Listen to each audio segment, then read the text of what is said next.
cuarta clase, dictada el día 19 de mayo de 1970 por el profesor Jordán Bruno Senta. Voy a empezar, aunque no ha sonado la chicharra, porque en rigor es la hora, ¿no?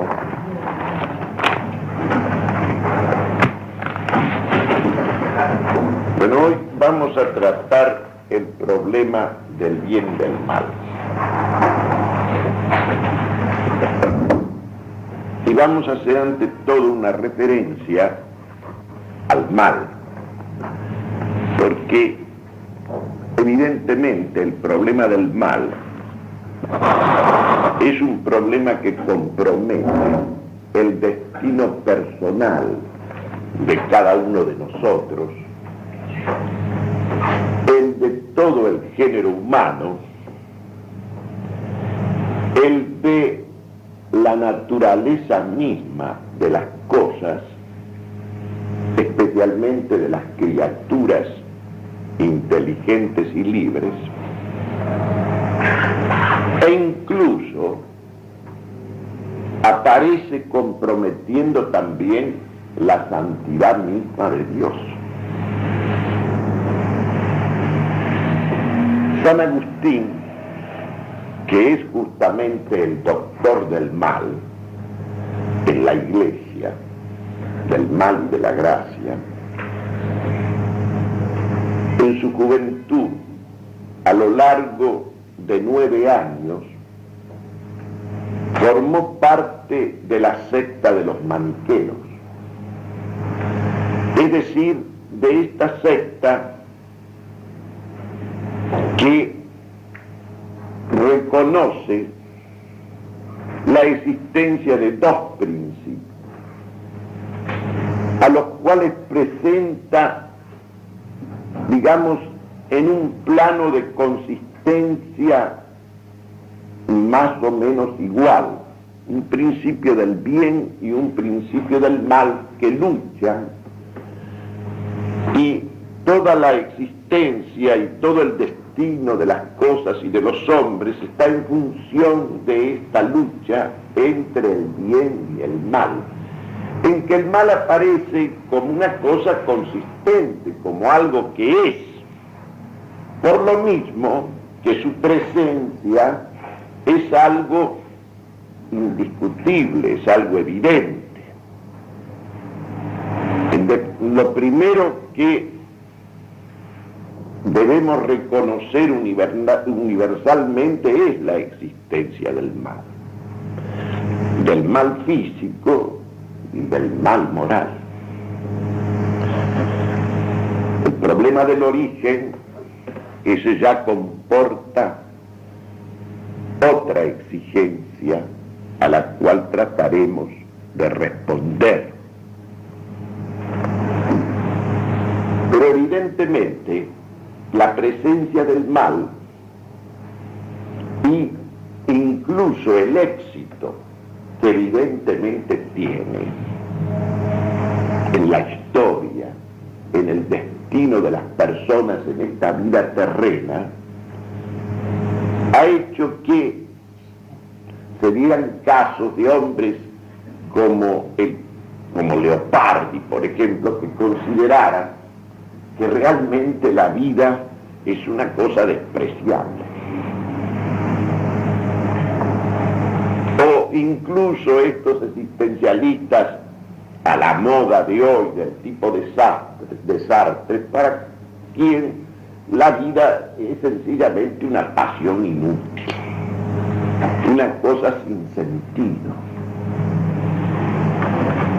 Es evidente también que el problema del mal y su vigencia en la existencia humana llegó a desconcertar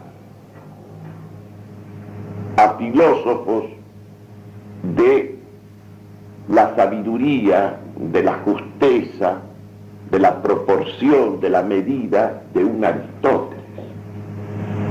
Porque Aristóteles, como se documenta en su Ética Nicómaco, comprendía que el hombre, por su naturaleza racional y libre, estaba destinado a la felicidad por la vía de la contemplación, habilitada, digamos así, por la virtud. Evidentemente, la conexión entre la virtud, la contemplación y la felicidad pareciera es la cosa más lógica, más conforme con la naturaleza del ser. Es evidente que el hombre virtuoso es el hombre que está, digamos, en las condiciones óptimas para el mejor acto, de la mejor potencia humana, que es la inteligencia, la contemplación de la verdad. Y es evidente que esa contemplación de la verdad, esa elevación a la sabiduría en la virtud, debiera ser la felicidad. Y debiéramos ver, digamos así, junto a la sabiduría y a la virtud, el gozo, la dicha. En cambio nos encontramos con que muchas veces los hombres más virtuosos, más consagrados al bien, aparecen confrontando dificultades insuperables, soportando sufrimientos y persecuciones extremas, y este es un hecho indiscutible. Y vemos prevalecer a los malos.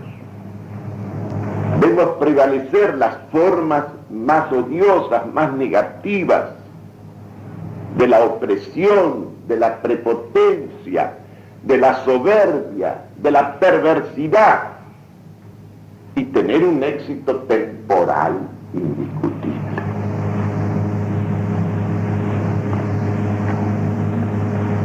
Uno ha oído muchas veces decir que los hombres malos terminan mal en el sentido de que tienen una muerte violenta o trágica, pero son innumerables los que mueren de viejos en la cama por una enfermedad, sencillamente porque ellos tampoco son inmortales. Y que vemos a la bondad perseguida es indiscutible. Nadie lo documenta mejor que nuestro Señor Jesucristo. Cuando uno medita no solamente la conducta de la multitud, que lo recibe triunfalmente el día domingo, y el día jueves ya está pidiendo clamorosamente su crucifixión, y lo prefiere a Barrabás en lugar de él. Y vemos que sus discípulos elegidos por él, hay uno que lo traiciona y los demás, uno solo, que dé la cara, que comparta su pasión y su muerte, y solamente Juan, el preferido, seguro de vergüenza porque estaba la madre y otras mujeres junto a la cruz, el hombre se animó a estar allí también, muerto de miedo. El Evangelio repite en forma constante ese terror a los judíos que le invadió a los discípulos de Cristo. Vivieron escondidos y en rigor sostenidos por una mujer después de la muerte de nuestro Señor, hasta que lógicamente cuando apareció nuestro Señor resucitado, cuando empezó a infundirles el Espíritu Santo, cuando luego de irse él al Padre el Espíritu se derrama sobre los discípulos, se convierten en gigantes, pero ya es que actúa en ellos la fuerza de Dios. Pero mientras estuvieron reducidos a sus recursos humanos, a sus decisiones humanas, el espectáculo no puede ser más lamentable. Y es un espectáculo que nosotros lo vemos repetirse constantemente, porque esa historia de Cristo es siempre contemporánea, es siempre actual. De manera que hasta la santidad de Dios aparece, no que sea, aparece comprometida con el problema del mal. Incluso hasta se le adjudica el mal, es el autor del mal. ¿Cuántas veces ha oído decir uno, pero si Dios sabía, porque todo lo sabe, que esta criatura humana iba a pecar, iba a obrar mal libremente, ¿por qué lo dejó? ¿Por qué no evitó su creación? ¿O por qué no evitó el mal? E incluso, después que Dios viene al hombre, hecho hombre, y se inmola por el hombre, y trae la gracia con él, y la derrama sobre los hombres, y la continúa derramando a través de los sacramentos en nuestra iglesia de Cristo. Sin embargo, Dios, Jesucristo, el bautismo, nos redimen del pecado original y de los que podamos haber cometido hasta ese momento, pero nos deja íntegra la propensión al mal. Evidentemente que eso tiene un sentido profundo. No tendría razón de ser esta criatura racional y libre, hecha para ir libremente hacia Dios y para sumarse a la gloria de Dios, si no fuera a depender nada de ella su salvación. Si todo lo hiciera Dios, entonces el hombre tendría la dimensión de una criatura inconsciente e irresponsable. Si el hombre permanece siempre en esta propensión, en esta inclinación al mal, teniendo que afrontar las tentaciones y las pruebas hasta el último suspiro, es precisamente porque la salvación no es solamente obra de la gracia, sino también de una participación activa y libre del hombre. Algo tiene que poner él. En consecuencia, uno se explica que no solamente el hombre creado en libertad para ir si quería ir, para permanecer fiel a Dios si quería permanecer o apartarse de él, si así lo decidía, no solamente había esa posibilidad de que obrara mal, de que usara mal de su libertad, sino que incluso después de la redención, el hombre continúa con esta posibilidad del mal, con esta inclinación al mal, con esta necesidad de luchar, con este sentido agónico de su vida, en que por la ayuda de Dios el hombre puede vencer al mal, por una participación activa suya también. Pero evidentemente el mal es el gran problema, es el gran drama de la historia. La historia del hombre comienza, la historia propiamente dicha, esta historia de la cual participamos, esta historia que vista desde Cristo es la historia de la salvación, es una historia que comienza precisamente en aquel momento en que, existiendo el hombre en la integridad de su naturaleza, asistido por la gracia de Dios, desde el momento que Dios se comunicaba con él y el hombre se comunicaba con Dios, y el hombre tenía todas las condiciones para obrar el bien, que es obrar según la voluntad de Dios, que es obedecer a Dios, que es hacer lo que Dios quiere. Podía el hombre hacerlo si quería, y le hubiera sido cada vez más fácil permanecer en esa fidelidad si hubiese querido. Sin embargo, el hombre, bajo la seducción de el ángel rebelde, el hombre desobedece a Dios, lo desacata. Dios todo lo ha creado uniendo, porque todo lo ha creado como un acto de amor. La creación no es más que una sobreabundancia del ser de Dios, un acto de generosidad, un acto de amor gratuito. Es un regalo que Dios hace, esto de dar la existencia a las criaturas, lógicamente para su gloria. Y no solamente todo lo ha creado uniendo, sino que además ninguna criatura existe para ella sola en el designio divino. Ni nada de la criatura racional y libre, hecha a su imagen y semejanza, es para ella sola.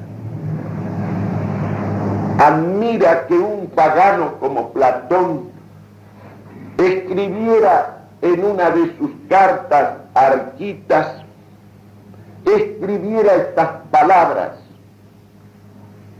que parecen evangélicas, porque le dice Platón a Arquita: recuerda que nada de lo que el hombre es y tiene es para él solo. Recuerda que todo lo que eres y lo que tienes, lo tienes para compartirlo. No es para ti solamente. Este sentido de la comunicación, de la difusión, de la participación del bien, de algo así como una generosidad inherente al bien, y cuanto más alto, más difusivo, este sentido lo tuvieron los grandes filósofos griegos. Si el bien es algo del ser, es la perfección del ser, es la plenitud del ser, no es nada que podamos dividir del ser, es el ser, cualquier ser que alcanza la plenitud de su esencia en la existencia.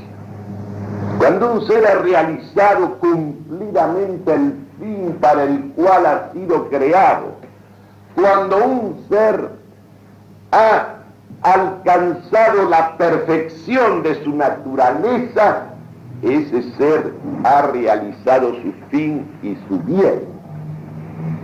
Y ese bien suyo es el bien.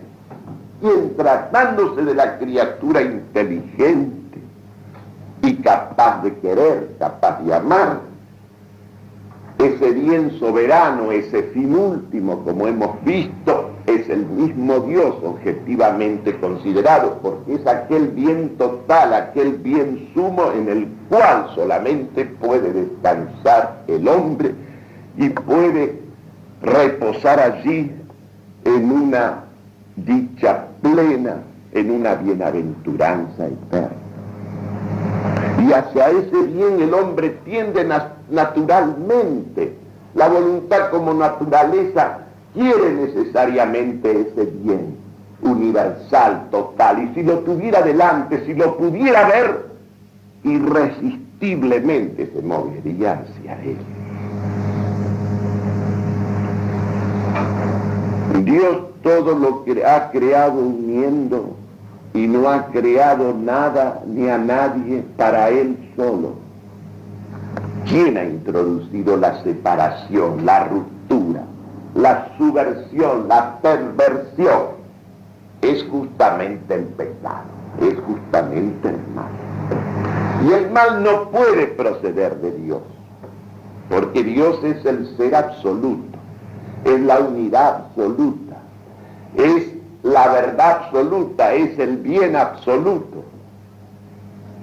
No puede irradiar, no puede surgir de él actividad alguna que no sea creadora de bien, que no sea en su obra reflejo de esa perfección suya. No puede, evidentemente, es imposible, y esto no es una limitación de Dios, sino que esto es su perfección, esta bondad, y esta bondad absoluta que se difunde, que se irradia, porque la creación es una sobreabundancia del ser, el amor es una plenitud del ser. Solamente a estos filósofos contemporáneos, que son filósofos fragmentarios, que odian lo sistemático porque no les da el cuero para las grandes síntesis, y entonces desmenuzan la filosofía. A veces son especialistas de talento, buenos psicólogos, finos estetas, historiadores excelentes, pero les falta ese poder de la visión total en sus distinciones, que es la contemplación metafísica. Y entonces han inventado esta cosa que se llama la axiología contemporánea, donde a usted le hablan de los valores, como si los valores fueran unas cosas independientes, desprendidas del ser, y le dicen todavía a uno que los valores valen y no son.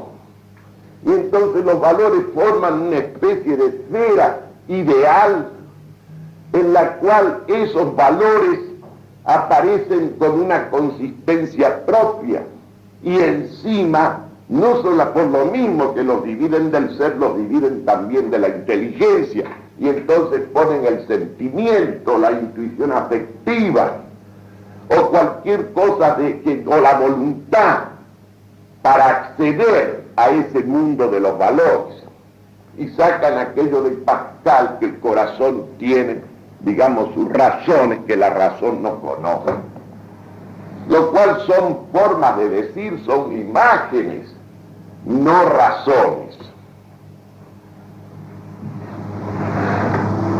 A Dios le ha dado al hombre la inteligencia para conocer, y la sensibilidad es evidentemente un instrumento para ese conocimiento intelectual, puesto que el hombre es una inteligencia carnal, es una tabla rasa, su mente, cuando nacemos, y recibe a través de los sentidos las sensaciones, las imágenes, en las cuales la inteligencia penetra y abstrae aquello que constituye la esencia, la razón de ser y de sentir de las cosas. Y por analogía con lo sensible, que es lo que le está dado, inmediatamente el hombre se eleva al mundo suprasensible, al mundo de las esencias puras y al mundo de Dios.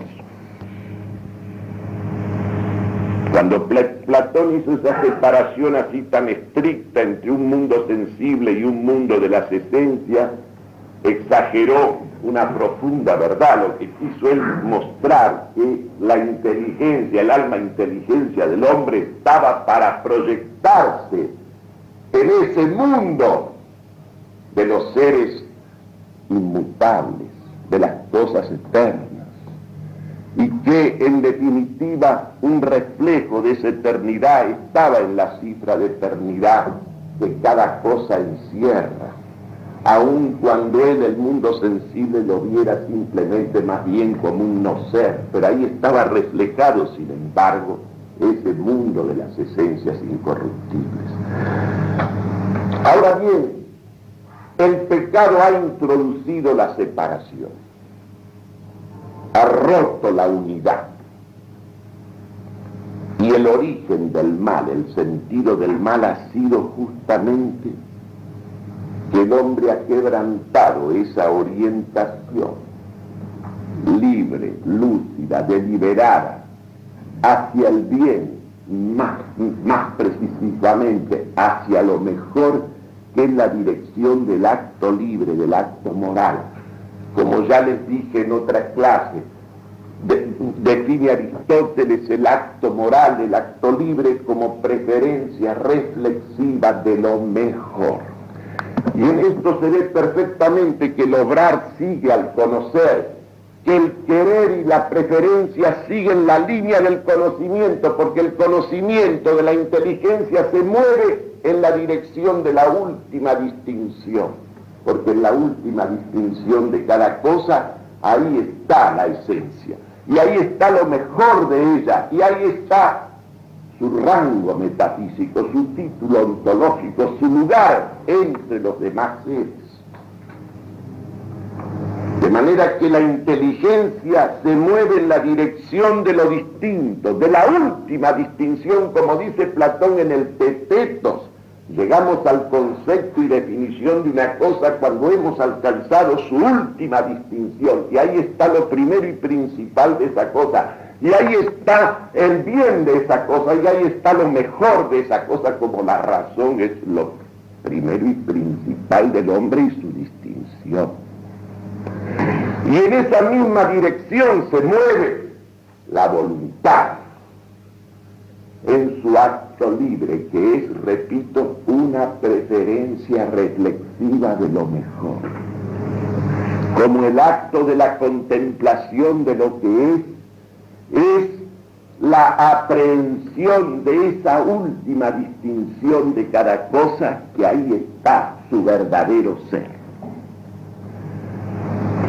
Por eso, ¿en qué consiste? Así como el error es, en lugar de ser lo que es, el error es lo que no es, pensar lo que no es. ¿En qué consiste el acto libre que se decide por el mal? Simplemente que en lugar de preferir lo mejor, prefiere lo que es menos bueno. Prefiere lo que es menos bueno, sacrificando o posponiendo a lo menos bueno lo que es mejor, lo que es más bueno, a lo más perfecto lo más imperfecto, a lo mejor lo peor. Y el primer acto del hombre, tal como lo entendemos nosotros cristianos por la fe, y que por otra parte es lo más razonable una vez que nos ha sido revelado para entender el origen del mal. ¿En qué ha consistido el mal? El origen de todos los males que existen entre los hombres, me refiero a los males morales, porque mal es físico. ¿Qué es un mal físico? Es, por ejemplo, una cosa que no se ajusta a su fin, o que compromete su fin, o que no sirve para el fin para el cual está hecha, es mala. Si un cuchillo no corta, es malo, simplemente porque no cumple su fin. Y uno dice, es malo. Cualquier cosa que no está dentro, digamos así, que no realiza en la existencia aquello para lo cual existe, es malo. O se lo hace malo deficientemente, o en forma degradada.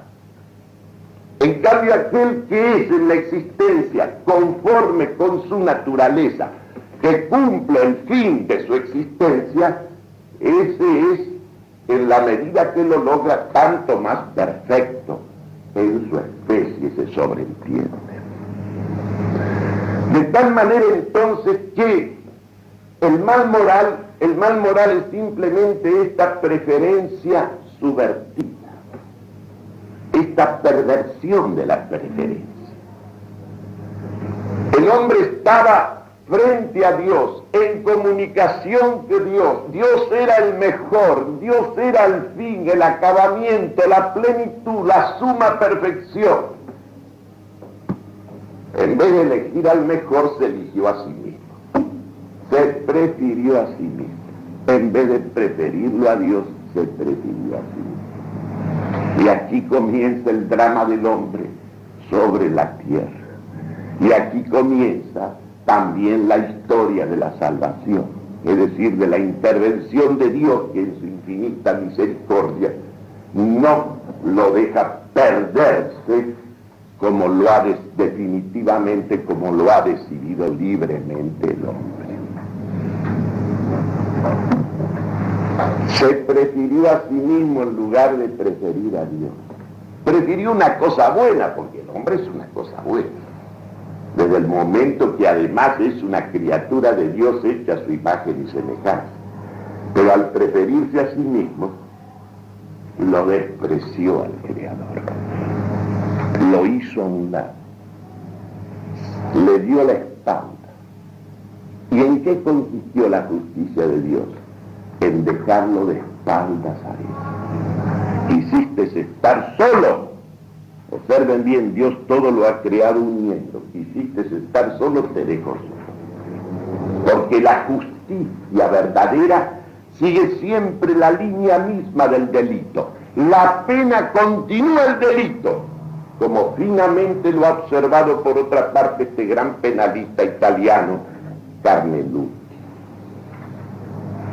La pena sigue siempre la línea misma, la dirección misma del delito cuando es justa. La expulsión del paraíso no es nada más que eso.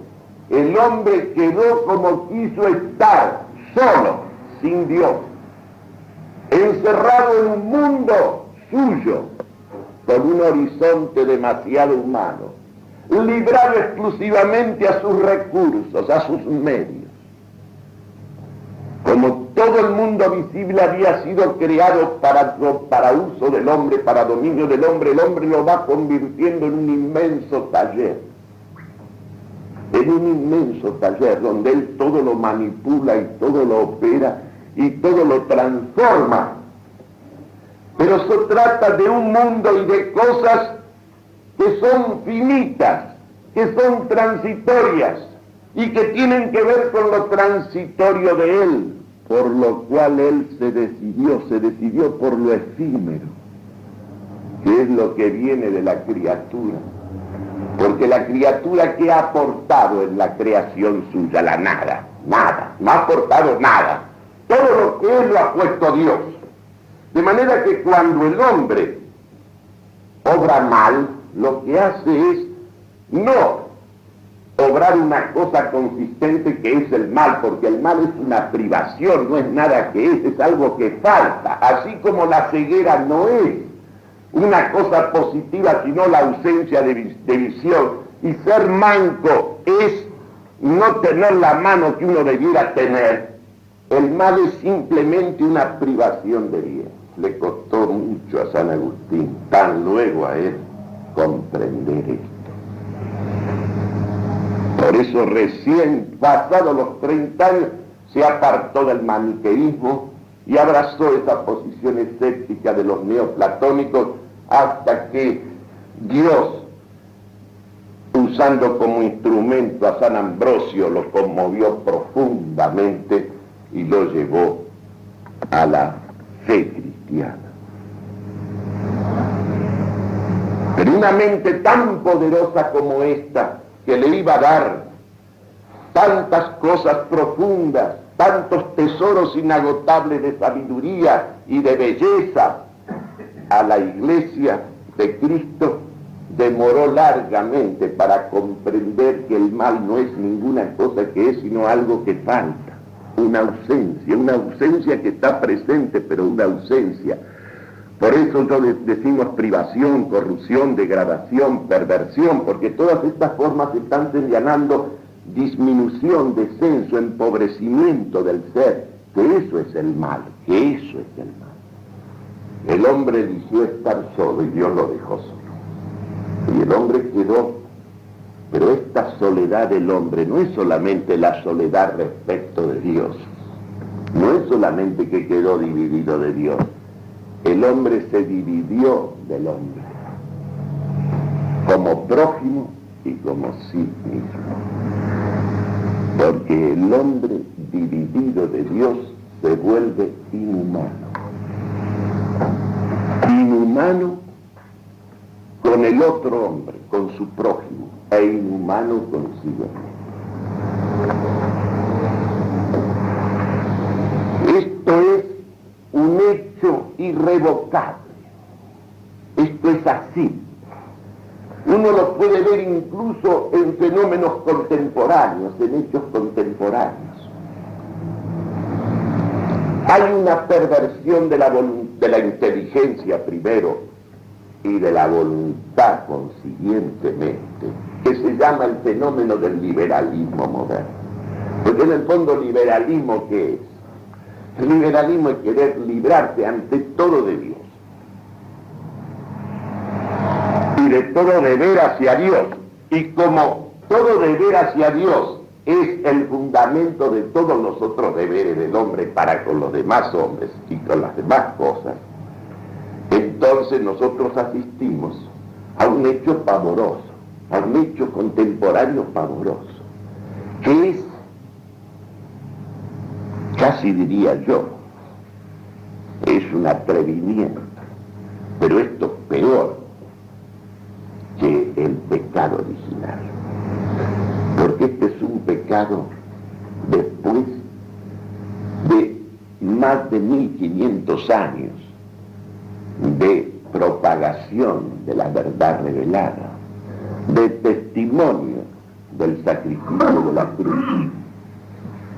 Es en el mundo cristiano, en el mundo redimido por el Dios hecho hombre, donde nosotros asistimos a esta cosa monstruosa que se concreta en el siglo XVIII.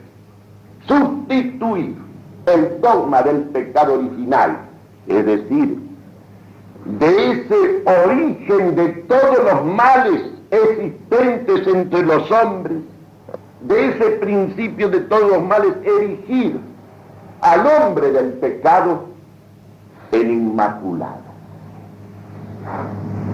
Porque el siglo XVIII es el siglo de la inmaculada concepción del hombre.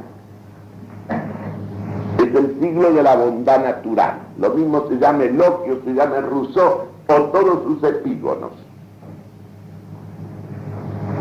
Y lo más extraordinario es esto, que se hace justamente del hombre del pecado, se hace de la inclinación egoísta del hombre, que es inclinación a qué, que es propensión a qué, a la soledad y el aislamiento. Eso significa egoísmo. Se hace de eso una cosa inmaculada, la inocencia misma. Piensen ustedes que todavía los chicos de las escuelas llevan guardapolvo blanco, que no vayan a creer ustedes que se eligió ese color que es el más antieconómico y el que más trabajo cuesta a las madres, porque sí se lo eligió como expresión de que el niño es inmaculado, el niño es inocente. El hombre ya no nace más culpable, el hombre nace bueno, lo corrompe la sociedad. El hombre nace bueno, pero la sociedad lo corrompe. Entonces se buscan orígenes sociales, origen en la propiedad privada o en cualquier, o en la prepotencia de un hombre sobre otro, o en cualquier cosa se busca el origen del mal. Pero ya se ha puesto un velo sobre este origen del mal, que fue una desobediencia a Dios, que fue una preferencia del hombre por sí mismo, en lugar de preferir al mejor, que es Dios. Se elige justamente al hombre egoísta como la expresión del hombre inmaculado, del hombre inmaculado. Y entonces, a partir de ese momento, todo el problema del hombre se convierte en un problema social, de reforma social. Hay que reformar la sociedad de tal manera que se elimine esa causa social histórica del mal. Que Rousseau la pone en la propiedad privada, porque él lo dice en el discurso de la desigualdad. El día que un hombre le puso cerco a un terreno y dijo, esto es mío, ahí comenzó todo. Ahí comenzó la explotación, la envidia, la violencia, todas las formas del mal. Entonces, ¿cuál es la solución? Suprimir la propiedad privada. Esa es la razón profunda del comunismo. Es esa. Y ahora tenemos hasta socialistas cristianos que piden la socialización de los medios de producción, con obispos a la cabeza. En la iglesia argentina inclusive. Socialización de los medios de producción. Porque ¿dónde está el mal? Está en la propiedad privada. No dicen que el mal está en haber hecho del hombre egoísta el principio y el fin de la sociedad. No dicen eso. Le echan la culpa a la institución de la propiedad privada desnaturalizada, deformada monstruosamente por la definición liberal. ¿Qué son los derechos proclamados por la Revolución Francesa? Son los derechos del hombre egoísta. Tomemos nosotros los 4 principales. La libertad. ¿Cómo define la libertad? Todos los códigos liberales y constituciones liberales. Es el derecho que pertenece al individuo de hacer todo lo que le plazca siempre que no perjudique la libertad de otro. Uno ve que en el fondo este es un principio de separación. Que no perjudique la libertad de otro. ¿Acaso la vida de cada uno no está tremendamente comprometida con la de los demás? Tremendamente comprometida con los demás. ¿Qué hace un padre con sus hijos? Para bautizarlos, para criarlos, para educarlos. Hace una larga espera hasta que sean mayores de edad y a fin de no comprometer la libertad suya, de no imponerle nada, de que decida por sí mismo, espera hasta entonces. ¿O qué hace? Este es el problema. ¿Decide por el hijo o hay que hacer esta espera? Que es de años, de muchos años. Y además hay que darle los medios para que luego pueda tener discernimiento. De manera que ustedes ven que el padre tiene que elegir por el hijo, bien o mal. Es una cosa clara como la luz del día. No hay manera de remediar este asunto. Pasemos al problema ya del hombre con uso de razón. No reconozco más derechos ni más obligaciones que las que yo he contraído libremente. Pero ese es un principio de convivencia, de comunidad, de comunión, o es un principio de separación. Piensen ustedes que todo el sistema contemporáneo está regulado jurídicamente por el contrato. Aristóteles, que era perito y maestro en cosas humanas, como no ha habido otro, analiza en la política el sentido del contrato y dice: el contrato no es un principio que une, sino que separa.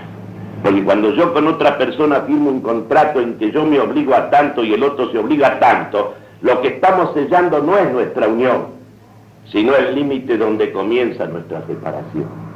La obligación es hasta acá, luego estamos separados. Pasemos, ya que está sonando la hora, al derecho de propiedad, que ahí está el meollo de la cuestión. ¿Qué dice el derecho de propiedad? En todos los códigos, empezando por el de Napoleón, Código Civil Liberal. Es el derecho de todo ciudadano de gozar y disponer a su arbitrio de sus bienes, de sus ingresos, del fruto de su trabajo y de las rentas de su industria. Disponer como a uno le plazca. Es un derecho del hombre solitario. ¿A dónde está el sentido social, el sentido comunitario? ¿Dónde está la difusión del bien? ¿Dónde está el compartir? El derecho de propiedad está definido monstruosamente. Y a pesar de todas las reformistas estas de los códigos, sigue imperando eso en el mundo. Por eso un puñado de banqueros tiene la riqueza de todo el mundo. Y administra la riqueza de todo el mundo, también del mundo comunista. También del mundo comunista. Un puñado nada más. Es ridículo decir que el comunismo va a suprimir la propiedad privada, ya está suprimida. Porque hay un puñado que dispone de la riqueza de todo el mundo, de la propia y de la de los demás. Y luego está el mundo proletarizado y endeudado hasta los ojos. Esa es la realidad. De manera que el comunismo no viene sino a sistematizar, a institucionalizar un hecho producido por la ley intrínseca, por la dialéctica intrínseca de la libre concurrencia sin límites. En una palabra, observen esta cosa tremenda y pavorosa. Se ha pretendido edificar un mundo que se llama civilización cristiana, que se tiene la audacia de llamar civilización cristiana y occidental, tomando como base y fundamento al hombre del pecado, al hombre egoísta, erigido en inmaculado, erigido en inocente. Ustedes toman toda la economía moderna, a partir de la riqueza de las naciones de Adán Smith, dice Adán Smith, que cada uno buscando su propio interés hace el beneficio de los demás. Es decir, cuanto más avaro y egoísta es uno y más dedicado exclusivamente para sí, está trabajando para los demás. Esta dialéctica, este modo de razonar, se nos ha metido a todos en el alma. Lo tenemos en la mente, lo aplicamos siempre, porque nosotros hemos hecho del hombre del pecado, y el pecado es separación, el pecado es desunión, el pecado es aislamiento, y Dios todo lo ha creado uniendo, y Dios a todo ser que ha creado no lo ha creado, sobre todo al ser inteligente y libre para Él solo, para Él solo. Nosotros hemos hecho de ese hombre aislado, de ese hombre separado, de ese hombre egoísta, avaro y usurero, hemos hecho el fundamento de una civilización, de la familia, de la profesión, de la empresa, del trabajo, del capital, del Estado, de todo, de todo. Y para terminar por hoy, de esta manera la voluntad perversa ha ido sustituyendo y apareciendo como buena voluntad a la voluntad recta, al querer que sigue a la verdad. Se ha ido impregnándolo todo, la mente, el corazón, las instituciones, que por ejemplo en estos días se está pasando en Buenos Aires una película monstruosa que se llama Z, que es monstruosa, porque es la negación y el odio a la jerarquía y sobre todo a lo militar en una medida jamás vista. Es histriónica, grotesca, ruin, vil, y es una exaltación de la subversión. Y los públicos terminan aclamando, y no es público proletario, es toda nuestra clase media, porque al rezo, al Rivera-Indarte no van los proletarios, y aclaman. Y yo escucho en mi colegio católico, y escucho a los muchachos católicos hablar exaltadamente, de una cosa que incluso cinematográficamente es grotesca, histriónica, es ruin.